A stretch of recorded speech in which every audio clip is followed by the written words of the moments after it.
update ukol sa minomonitor natin na bagyo na si Super Typhoon Pepito. Si Bagyong Pepito or yung mata ni Bagyong Pepito ay naglandfall na dito sa vicinity ng Panganiban, Catanduanes. Taglay nito ngayon yung lakas ng hangin na 195 kilometers per hour malapit sa sentro. So simula pa po kanina hanggang sa kasalukuyan is mapaminsalang hangin na po yung dulot ni Bagyong Pepito dito sa malaking area ng Bicol Region at ilang area pa ng Samar Provinces. At ine-expect po natin araw ng linggo is meron pa rin po tayong mararanasan ng mga mapaminsalang hangin sa malaking area ng Southern Luzon at madadagdagan pa po ito kung saan mararamdaman na din po natin yung mga malalakas na hangin or yung hagupit ni Bagyong Pepito dito sa malaking bahagi ng mainland Luzon, and also makakaranas na din po tayo dyan ng mga malalakas na hangin araw po ng linggo. Samantala sa kasalukuyan, meron itong gustiness or bugso ng hangin na umaabot sa 325 kilometers per hour. So mapapansin po natin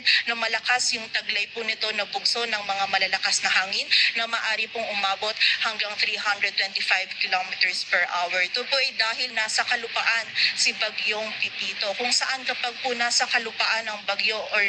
tuwing nasa kalupaan po is mas malakas po yung dulot na bugso ng malalakas na hangin due to frictional effect. So for example po, kapag nasa karagatan pa lamang is smooth po yung pag-flow ng hangin. Ngunit kapag nasa kalupaan na po, due to frictional effects or kung saan meron tayong mga nakaharang or obstructions, ang tendency po, for example, sa obstruction po nito, sa likod nito or sa windward side is naiipon po yung mga malalakas na hangin, and then isahan po siyang kumakawala, kung saan ang tendency kapag ganun po is mas malalakas po yung hangin na lumalabas dahil ito nga po yung naipon sa likod po ng mga obstruction. So kaya po nakikita natin na habang nasa kalupaan si Bagyong Pepito is yung gustiness niya po is maaaring umabot hanggang 325 kilometers per hour. Ngunit paglilinaw lamang din po, itong gustiness na tinutukoy natin is ito yung saglitan lamang na bugso ng mga malalakas na hangin and hindi po consistent na 325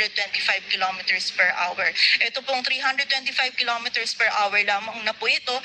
po yung maximum na maaaring umabot yung gustiness natin, and pwede pong mas mababa dito. And mostly ito pong up to 325 kilometers per hour is mararamdaman po dun sa areas or posible pong maramdaman dun sa areas kung saan malapit po sa sentro or sa eyewall ni Bagyong Pepito. At sa kasalukuyan naman po, ito ay kumikilos pa west-northwestward sa bilis na 25 kilometers per hour. At ayon nga po dito sa ating latest forecast track analysis ni Bagyong Pepito, patuloy po itong kikilos pa west-northwestward at babaybayin nito itong hilaga po ng Camarines Provinces. Dito po siya sa may karagatan sa hilaga ng Camarines Provinces. Ito ay lalapit or posibleng maglandfall dito sa area ng Polillo Islands bago po ito tuluyang maglandfall either dito sa may northern Quezon or sa southern or central portion ng Aurora afternoon. So papansinin po natin dito sa ating forecast track, etong circle po natin, yung red circle natin, kung saan nandito po yung sentro ng bagyo, but itong areas within this red circle is makakaranas na po ito nung mga pinakamalalakas na hangin na dulot ni Bagyong Pepito. Samantala ito namang areas natin over yellow circle is hagip na din po ito nung mga malalakas na hangin na dulot ni Bagyong Pepito. So i-take note lang po natin na kahit yung sentro po ni Bagyong Pepito, for example, is tumungo na po dito sa may area ng Polillo Islands or tahakin na din ito yung karagatan sa hilaga ng Camarines Provinces, is makakaranas na po or hagip na ng mga malalakas na hangin and also ng malalakas na pagulan itong malaking areas pa ng Southern Luzon and Central Luzon simula po yan ng umaga. And also nakikita nga natin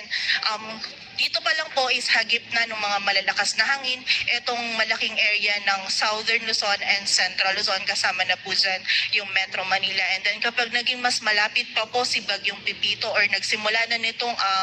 tahakin itong mainland po ng ng Luzon, kung saan evening is magiging malalakas pa po yung hangin and also yung mga pagulan na mararanasan po dito sa area ng mainland Luzon sa araw ng linggo. And nakikita natin, late evening naman or sa Monday early morning ay lalabas na po muli ito sa karagatan. Possible po dito sa may waters ng Pangasinan or La Union, and lalabas po ito ng ating area of responsibility by Monday morning or afternoon. At sa kasalukuyan nga po, meron tayong nakataas na wind signal number 5 sa area ng Catanduanes at sa northeastern portion ng Camarines Sur. Samantala, wind signal number 4 naman sa northeastern portion ng Albay and the eastern portion ng Camarines Sur, Camarines Norte at maging sa bahagi din ng Polillo Island. Samantala, wind signal number 3 sa northern portion ng Sorsogon, rest of Albay, rest of Camarines Sur, sa northeastern portion ng Quezon, sa eastern portion ng Laguna, eastern and central portions ng Rizal, sa bahagi ng Aurora, sa northern and eastern portions ng Bulacan, sa northeastern portion ng Pampanga, sa eastern portion ng Tarlac, Nueva Ecija, eastern portion ng Pangasinan, sa Nueva Vizcaya, Quirino, southernmost portion ng Isabela. Samantala, wind signal number 2 naman po sa rest of Sorsogon, Ticao Islands, Burias Island, Marinduque, rest of Quezon, rest of Laguna, rest of Rizal, Cavite, northern portion ng Batangas, Metro Manila, Bataan, Zambales, rest of Tarlac, rest of Pampanga and Bulacan, Kalinga, Abra, Mountain Province, Ifugao, Benguet, southern portion ng Apayao, Ilocos Sur, La Union, rest of Pangasinan, sa rest of Isabela, southwestern portion ng Cagayan, northern Samar, northern portion ng Samar, at sa northern portion ng eastern Samar. Samantala, yung wind signal number 1 naman po natin is nakataas sa rest of Masbate, Romblon, rest of Batangas, rest of mainland Cagayan, rest of Apayao, Ilocos Norte, northern and central portions ng Oriental Mindoro, northern and central portions ng Occidental Mindoro kasama na yung Lubang Islands,